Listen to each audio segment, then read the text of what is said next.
교리문답 31주차 시작하겠습니다. 이번 주 주제는 이것입니다. 뭘까요? 네, 무슨 열쇠일까요? 어휴, 대단하십니다. 네, 천국의 열쇠입니다. 83문 함께 읽어보겠습니다. 시작. 천국의 열쇠는 무엇입니까? 뭘까요? 천국의 열쇠가 믿음, 예수님, 십자가. 네. 교리문답의 답을 읽어볼까요? 시작. 거룩한 복음의 설교와 교회의 권징인데 이 두 가지를 통하여 믿는 자에게는 천국이 열리고 믿지 않는 자에게는 닫힙니다. 복음의 설교와 권징, 이것이 천국의 열쇠입니다. 마태복음 16장 18절과 19절을 함께 읽어보겠습니다. 시작. 또 내가 내게 이르노니 너는 베드로라. 내가 이 반석 위에 내 교회를 세우리니 음부의 권세가 이기지 못하리라. 내가 천국 열쇠를 내게 주리니 내가 땅에서 무엇이든지 매면 하늘에서도 매일 것이요 내가 땅에서 무엇이든지 풀면 하늘에서도 풀리리라 하시고. 여기 오늘의 주제인 천국의 열쇠가 나오는데 이 천국 열쇠가 뭐냐, 이거에 대해서 여러 가지 다양한 견해가 나올 수 있어요. 여기 노란색으로 표시해 놓은 부분들에 대한 것들을 가지고 교회사에서 또 여러 논쟁이 있었는데, 그걸 보면요, 이 천국의 열쇠가 누구에게 있느냐, 세 가지 견해가 있어요. 그 천국의 열쇠를 가진 자가 베드로다, 이렇게 생각하는 쪽이 어디냐면 로마 카톨릭 교회죠. 그래서 그 베드로를 교황이 이제 계승을 했다고 보잖아요. 그래서 그 천국 열쇠를 교황이 쥐고 있다고 생각을 합니다. 그래서 로마 카톨릭 교회는 교황제라는 체제를 가지고 있죠. 반면에 이 천국 열쇠를 사도들에게 주신 것이다라고 이해하는 쪽이 있어요. 그 베드로에게 주신 것이 사도들의 대표에게 준 거다, 이렇게 이해하는 거죠. 이런 견해를 가진 교파는 이제 동방 정교회나 영국 성경회 같은 경우에요. 그래서 이런 교회에서는 주교제, 그러니까 이제 사도들을 계승했다고 보는 주교회의가 그 천국 열쇠를 갖고 있다, 이제 이렇게 체제를 가지고 있죠. 반면에 천국의 열쇠는 교회에게 주신 것이다, 이렇게 믿고 고백하는 쪽이 개혁파 교회나 장로교회예요. 이런 쪽에서는 교회에게 주셨기 때문에 어느 특정 한 사람이나 어느 특정 그룹이 그 천국 열쇠를 독점할 수 없다고 생각합니다. 그래서 채택한 것이, 이런 교회에서는 의회제를 채택을 합니다. 그래서 모두가 모여서 회의를 통해서 이런 의사결정을 하고 또 교회의 운명을 결정하고 이렇게 하는 것이죠. 우리는 어디입니까, 그럼? 우리는 여기죠, 교회. 교회에 있다고 믿고 고백하는 사람들입니다. 그래서 교회가 정말 어마어마한 권위를 갖고 있는 겁니다. 교회는 천국문을 열기도 하고 닫기도 할 수 있는 그런 엄청난 권위를 갖고 있다는 사실, 이걸 우리가 좀 다시 한번 마음에 깊이 새길 필요가 있겠습니다. 그럼 천국의 열쇠는 무엇인가? 앞에서 봤잖아요? 천국의 열쇠는 뭐와 뭐였죠? 거룩한 복음의 설교와 교회의 권징, 이 두 가지로 된 것이 바로 천국의 열쇠입니다. 자, 권징이라는 말은 좀 우리가 익숙하게 쓰는 말은 아니죠. 이게 권명과 징계, 그걸 이제 합친 말이거든요. 그래서 UBF식으로 하면 훈련, 뭐 이런 게 아닐까 싶기도 한데, 아주 똑같진 않겠지만 그런 개념에서 생각하시면 되겠습니다. 요거는 거룩한 복음의 설교는 뭐겠습니까? 이거 메시지죠, 뭐, 그죠? 네, 메시지와 훈련. 네, 소감 쓰기. 네, 소감 쓰기는 제가 보기엔 권징에 가까운 것 같아요. 그건 이따 말씀드릴게요. 네. 자, 그 다음 84문을 한번 같이 읽어보겠습니다. 시작. 거룩한 복음의 설교를 통하여 어떻게 천국이 열리고 닫힙니까? 먼저 복음의 설교에 대해서 생각해 보겠습니다. 함께 읽어보겠습니다. 시작. 그리스도의 명령에 따라 하나님께서 그리스도의 공로 때문에 사람들이 참된 믿음으로 복음의 약속을 받아들일 때마다 참으로 그들의 모든 죄를 사하신다는 사실이 신자들 전체나 개개인에게 선포되고 공적으로 증언될 때 천국이 열립니다. 계속 이어집니다. 반대로 그들이 돌이키지 않는 한 하나님의 진노와 영원한 정죄가 그들 위에 머문다는 사실이 모든 믿지 않는 자와 외식하는 자에게 선포되고 공적으로 증언될 때 천국이 닫힙니다. 이러한 복음의 증언에 따라서 하나님께서는 이 세상에서와 장차 올 세상에서 심판하실 것입니다. 천국의 첫 번째 열쇠가 거룩한 복음의 선포, 설교 혹은 메시지 이거죠. 근데 중요한 건 뭐냐면 그 설교와 메시지의 내용이 뭐냐는 거죠. 내용은 거룩한 복음이어야 되는 거예요. 예를 들면 어떤 메신저의 자기 개인적인 생각, 인생의 지혜와 교훈이라든지 이런 것들을 이야기한다고 해서 설령 그것이 설교 단상 위에서 행해진다고 해서 그게 천국의 열쇠를 가지고 여는 것은 아닌 거죠. 그 내용이 복음이어야 된다는 거죠. 그러면 그 복음의 선포는 어떻게 이루어지냐면 죄송합니다. 두 가지를 이야기해야 된다는 거예요. 첫째는 믿고 영접하는 자에게는 죄사함이 주어진다. 그러나 회개하지 않는 자에게는 정죄와 심판이 있다. 이것을 선포하는 게 거룩한 복음의 선포입니다. 그러면 믿고 영접하는 자는 그 사람에게 천국 문이 열리게 되고 회개하지 않는 자에게는 천국 문이 닫히게 됩니다. 그리고 최후에 하나님께서는 이 복음의 선포를 근거로 해서 사람들을 심판하셔서 구원이냐 영벌이냐를 결정하신다는 거죠. 이 위에 있는 부분은 하늘이죠. 여기 아래가 땅이고, 그래서 예수님 말씀하신 것이 땅에서 매면 하늘에서도 매이고 땅에서 풀면 하늘에서도 풀릴 것이다. 이렇게 말씀하신 것이 교회에 이와 같은 천국 복음 선포라는 어마어마한 그런 권위와 능력을 우리에게 부여해 주셨다는 것. 그러니까 이것은 우리의 특권이기도 하면서 굉장히 큰 책임이기도 합니다. 그러니까 이 특권과 책임을 가진 자로서 우리가 바르게 거룩한 복음을 선포하지 않으면 우리가 이제 거꾸로 하나님께 이제 심판과 징계를 받을 수밖에 없게 되겠죠. 그 다음에 이제 85문으로 넘어가겠습니다. 권징에 대해서 생각해 보겠습니다. 시작. 교회의 권징을 통해서 어떻게 천국이 닫히고 열립니까? 답변입니다. 시작.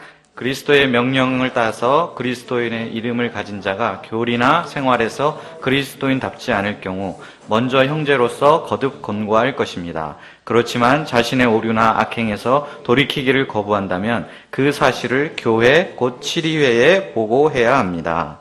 다음 계속 이어집니다. 그들이 교회의 권고를 듣고도 돌이키지 않으면 성례에 참여함을 금하여 성도의 사귐 밖에 두어야 하며 하나님께서도 친히 그들을 그리스도의 나라에서 제외시킬 것입니다. 그러나 그들이 참으로 돌이키기를 약속하고 증명한다면 그들을 그리스도의 지체와 교회의 회원으로 다시 받아들입니다. 권징이 뭐냐? 권징이 뭐냐면요. 이제 설교, 메시지를 통해서 그 말씀을 풀어서 전달함으로써 그 가운데 하나님의 뜻이 드러나잖아요.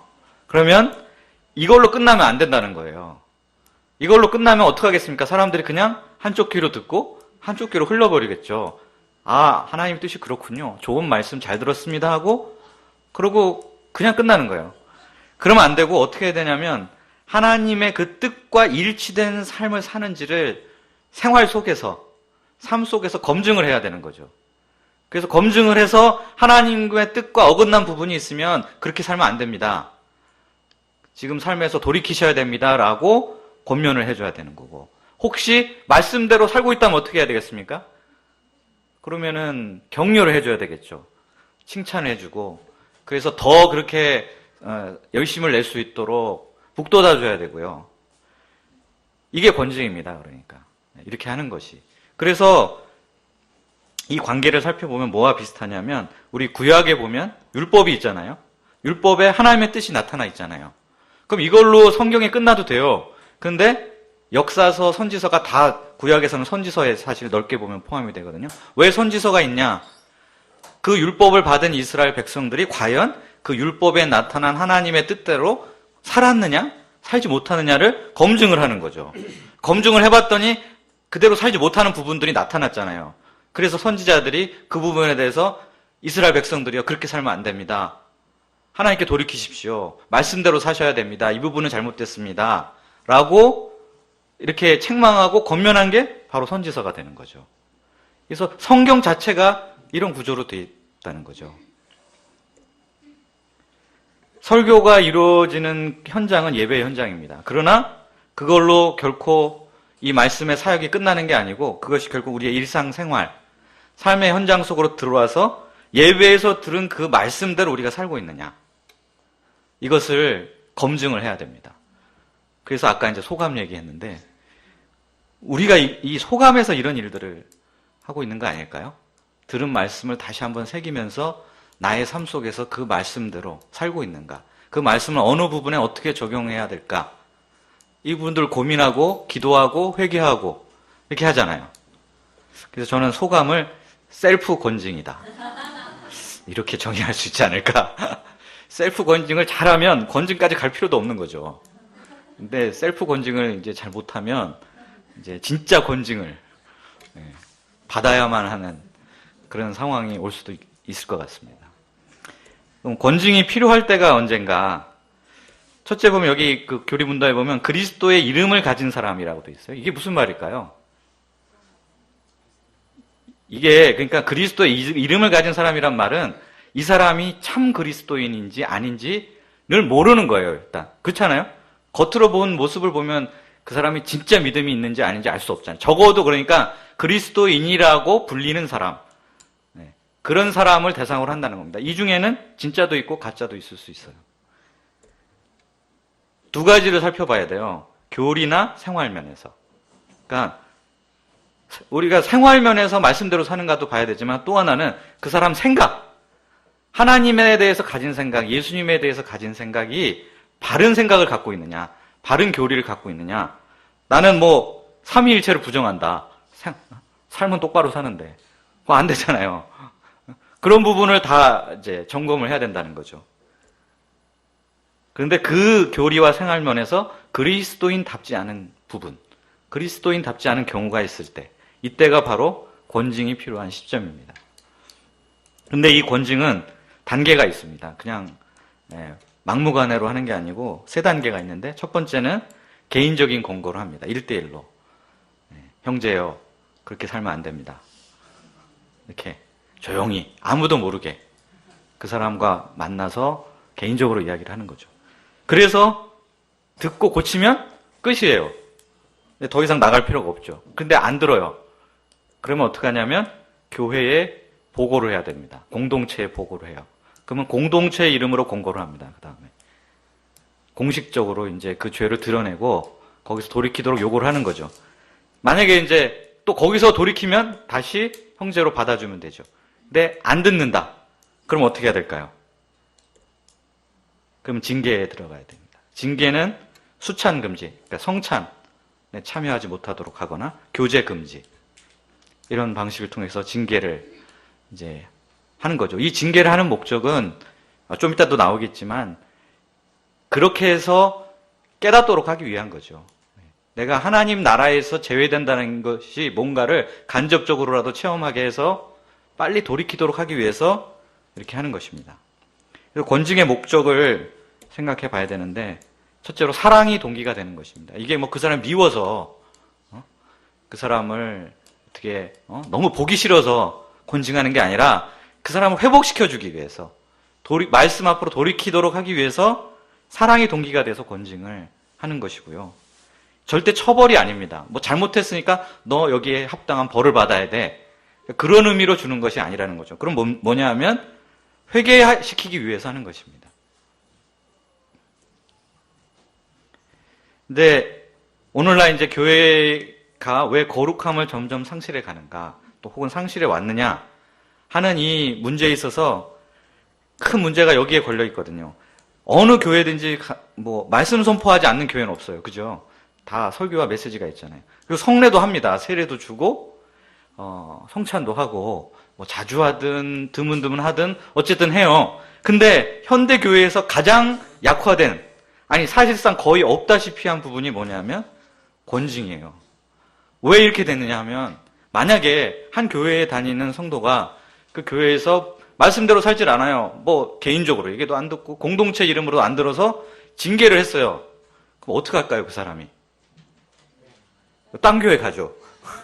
그게 문제예요. 딴 교회 가면 거기서 새로 시작하면 되잖아요, 그냥. 네. 그래서 또 그 교회에서 깽판 쳐서 또 나가세요 그러면 어떻게 하면 되겠습니까? 또 딴 데 가면 돼요. 아무 걱정이 없어요. 권징이 전혀 두렵지가 않아요. 딴 데 여기 말고 없나? 그러면서 가는 거죠. 또 문제가 뭐냐면, 대형교회 가면 대형교회는 익명성이 보장이 되거든요. 삶이 공유가 안 돼요. 그 사람이 어떻게 사는지 몰라요. 일주일에 한번 잠깐 예배 때 보기 때문에 말씀대로 사는지 그거와 전혀 무관하게 사는지 알 수가 없기 때문에 아무도 권징을 하려도 할 수가 없어요.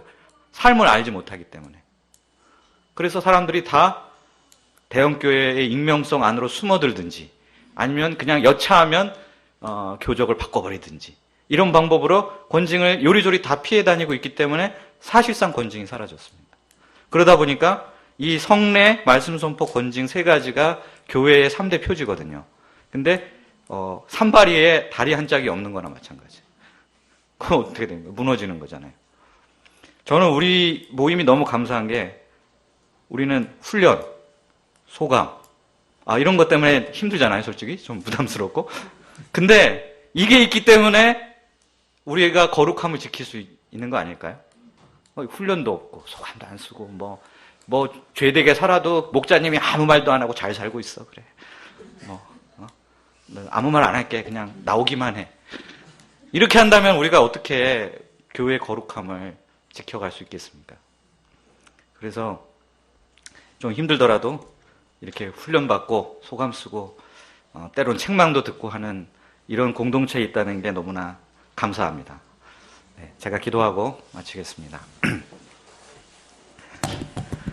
살아계시고 거룩하신 아버지 하나님, 오늘 천국의 열쇠, 거룩한 복음의 설교와 권징에 대해서 나누게 하심을 감사합니다. 주님, 우리 하나님의 거룩한 이 교회에 맡겨주신 이 두 가지 특권이자 책임을 저희가 힘써 감당하게 도와주시고, 이를 통해서 참 우리가 거룩함을 지켜가며, 또 아직 참 하나님을 알지 못하고 방황하고 있는 많은 영혼들을 열린 천국으로 인도하는 사명을 힘써 끝까지 감당할 수 있도록 도와주시옵소서. 감사합니다. 예수님의 이름으로 기도하였습니다.